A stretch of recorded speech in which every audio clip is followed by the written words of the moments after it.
team, I'm Alex and welcome to the channel. We left the last episode having stripped the chassis down in readiness for closer inspection, cleanup and paint. The part we didn't strip down was the rear roller, so let's get on with that and then we'll move on to the gutsy job of paint removal. The rear roller is composed of two halves around the central spindle with a differential in the middle to help when mowing round bends. Disassembly starts by removing the adjusting screws and collars on either end. A bit trickier than anticipated due to the age of the part, but with the help of a lever and some PB blaster, these parts came off and the roller halves simply slide off the spindle.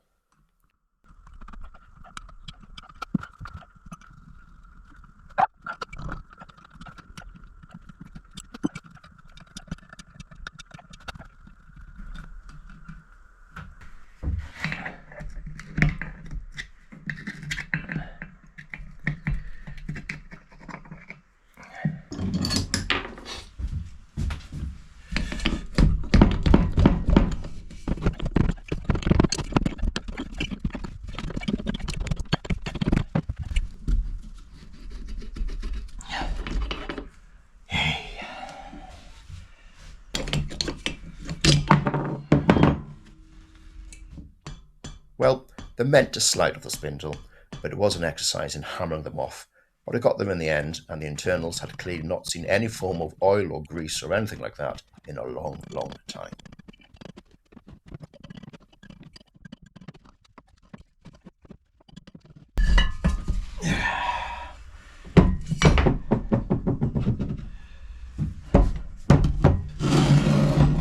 Has not seen any oil for a long old time.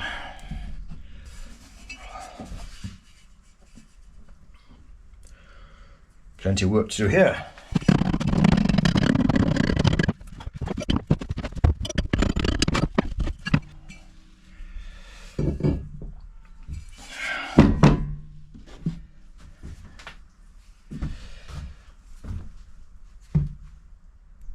Cracky.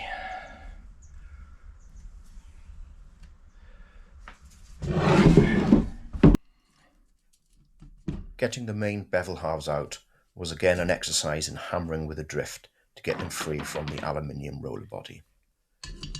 It was a bit of a pain, but I got there.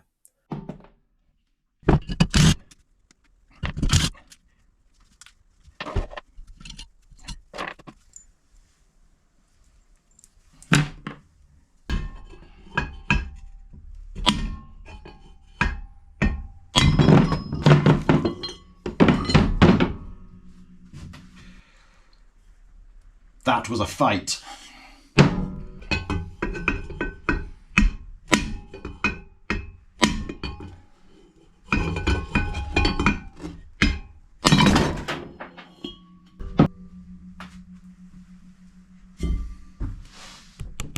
This left the bevel pinions on the spindle, which came apart in the usual manner, just having to fight the rusty nature of the task.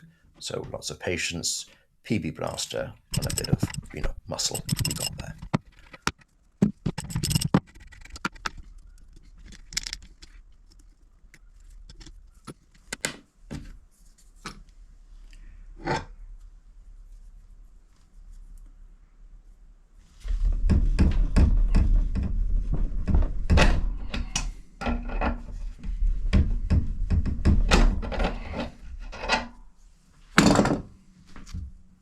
Well, that was an ask, I can tell you. It's done. So these are rusted to smithereens, but I can clean them up. The rest of it's quite straightforward. I may or may not try and get those studs out. I don't think there's any mileage in that. And likewise, trying to separate this centre piece off the roller axle. I don't think there's much merit in doing that. It's pinned there, there, and there. I can drill them out, but I don't think there's much need to do that. Whew, that was a fight. Right, let's get cleaning. Oh, the joys of cleaning up grimy lumps of metal. I adopt a multi-stage approach to doing this. Firstly, with a rough going over with a stiff brush and scraper to get the majority of loose dirt, rust and debris off.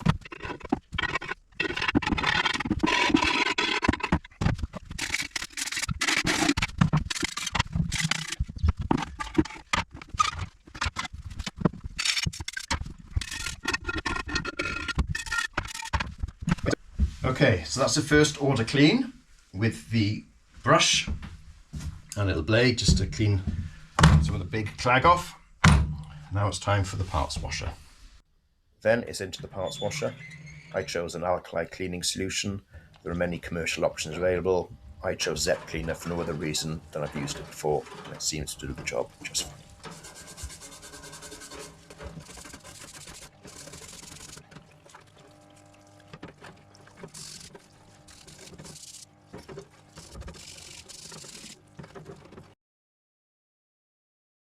There's no audio with this time lapse, but I guess you get the drift of what I'm trying to do.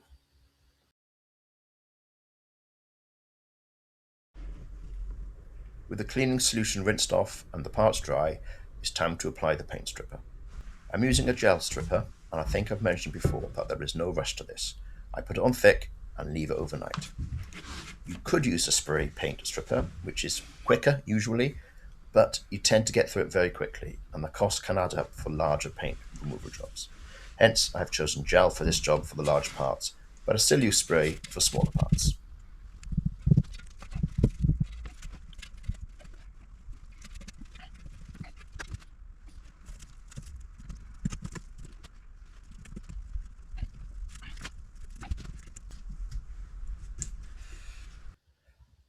After an overnight rest in the gel, I get busy with the scraper to remove the now softened paint layer and mop off the excess with an old rag, or one of the kids' socks in this instance. And, with the majority of the gel wiped away, a wash is needed to clean up the part. So, it's time to test out the water ingress protection of the GoPro, with considerable success.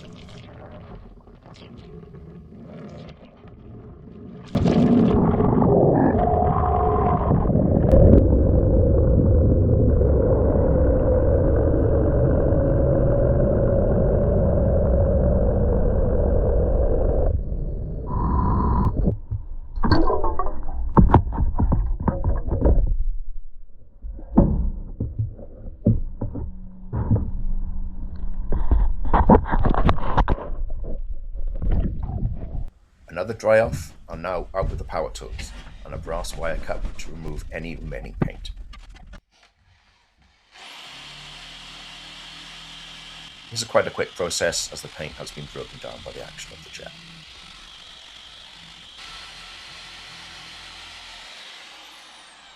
Lastly, a spray and wipe down with some parts cleaner just to remove any final bits of dust and debris, and then that leaves the bare metal. I guess watching paint removal is probably as exciting as watching paint dry, so I will spare you the video of the rest of it and just treat you to the final finished result. I'm sure many of you will be screaming "shot blast" a lot at your screens, but I don't have one, and if I did, my compressor doesn't have enough CFM, so I've got to do it the old-fashioned way. Now the paint is gone, it's time to remove the rust, and for these larger parts, I'll be doing this via electrolysis, which is a lot of fun. So stay tuned for the next episode to see how this works. So, many thanks for watching. Please like, comment and subscribe, and I'll see you soon. Bye for now.